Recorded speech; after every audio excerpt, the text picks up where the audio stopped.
Money talks. Understanding your business finances. Running a business can feel like a juggling act. You're managing products, people, and of course, money. That's where financial accounting comes in. It helps you track every dollar coming in and going out. This information is used to create financial statements, which are like report cards for your business. Understanding these statements is crucial for making smart decisions, securing loans, and attracting investors. Financial accounting is your business dashboard, giving you the insights you need to steer your company towards success. The big three: balance sheet, income statement, and cash flow. Let's talk about the big three financial statements: the balance sheet, the income statement, and the cash flow statement. First up is the balance sheet. Think of it as a snapshot of your business's financial position at a specific point in time. It shows what your business owns, assets, and what it owes, liabilities. The difference between the two is your equity, representing the owner's stake in the business. Next, we have the income statement. This statement shows how profitable your business has been over a specific period. It presents your revenues and expenses, with the difference being your net income or profit. Finally, the cash flow statement tracks the movement of cash in and out of your business. It shows how much cash you generated from operations, investments, and financing. These three statements work together to give you a complete picture of your business's financial health. Decoding the numbers. Balance sheet basics. Let's break down the balance sheet further. Assets are what your business owns, like cash, inventory, equipment, and property. Liabilities represent what your business owes to others, such as accounts payable and loans. Equity represents the owner's stake in the business. It's the difference between your assets and liabilities. Equity increases with profits or additional investments and decreases with losses or distributions to owners. The balance sheet follows a simple equation. Assets equals liabilities plus equity. This equation must always balance, hence the name balance sheet. By analyzing the balance sheet, you can assess your business's liquidity, solvency, and overall financial position. Show me the money. Understanding the income statement. The income statement shows your business's profitability over a specific period. The basic formula is simple. Revenues minus expenses equals net income. Revenues are the inflows of cash or other assets from selling goods or providing services. Expenses are the costs incurred to generate those revenues. Net income or profit is the difference between your revenues and expenses. If your revenues exceed your expenses, you have a net profit. If not, a net loss. The income statement provides valuable insights into your business's profitability and cost structure. Cash is king. Navigating the cash flow statement. The cash flow statement tracks the movement of cash in and out of your business. It's divided into three sections: operating activities, investing activities, and financing activities. Operating activities relate to day-to-day operations, such as cash received from customers and paid to suppliers. Investing activities involve the purchase and sale of long-term assets. Financing activities relate to long-term liabilities and equity, such as issuing stock and taking out loans. The cash flow statement is crucial for understanding your business's liquidity and cash management.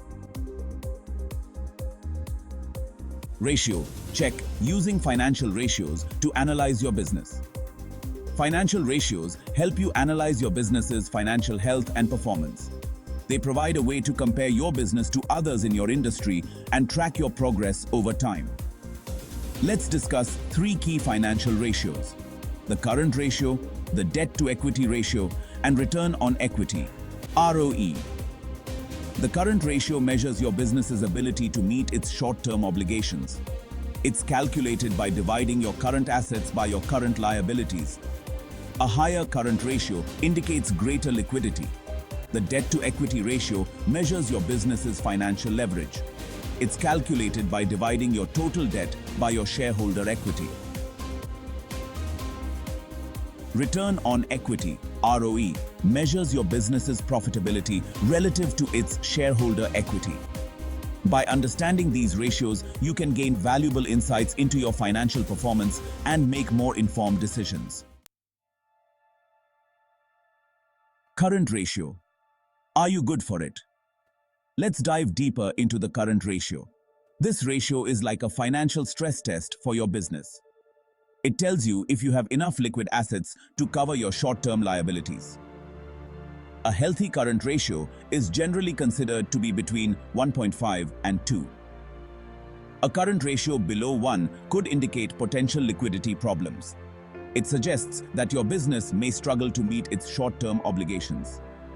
On the other hand, a very high current ratio above 3 might not always be a good sign either. It could mean you're sitting on too much cash that could be put to better use. Now, let's talk about the debt-to-equity ratio. This ratio measures how much debt your business is using to finance its assets compared to the amount of money invested by owners.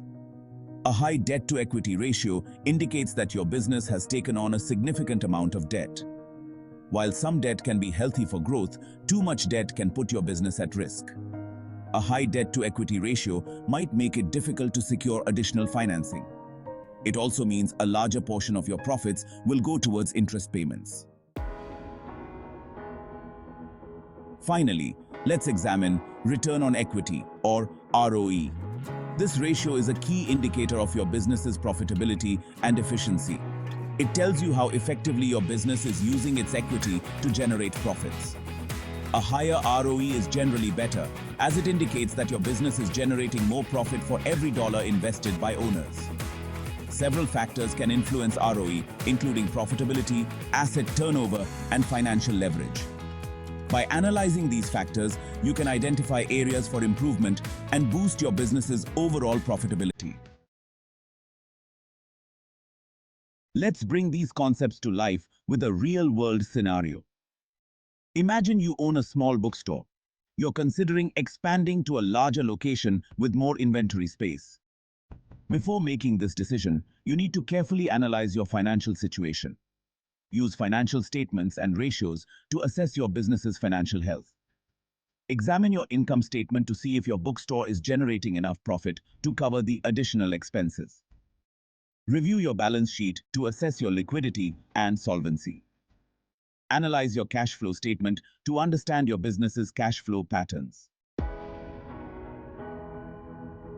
Financial planning and forecasting are essential for business success. Financial forecasting involves projecting your business's future financial performance based on historical data, industry trends, and economic conditions. It helps you anticipate future challenges and opportunities. A well-crafted financial plan outlines your business goals, strategies for achieving those goals, and projected financial performance. It serves as a roadmap for your business.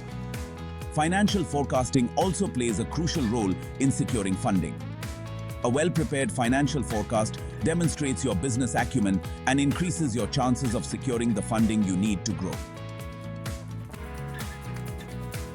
Mastering financial accounting and analysis is essential for any business owner or aspiring entrepreneur. It empowers you to make informed decisions, secure funding, and achieve your business goals. Financial literacy is not just about crunching numbers. It's about understanding what those numbers mean for your business. By developing a solid understanding of financial statements, ratios, and forecasting, you can gain valuable insights into your business's financial health. Don't be intimidated by financial jargon or complex concepts. Start by focusing on the basics and gradually build your knowledge over time. There are countless resources available to help you, from online courses and books to financial advisors and mentors. Embrace the learning process, ask questions, and never stop seeking ways to improve your financial literacy.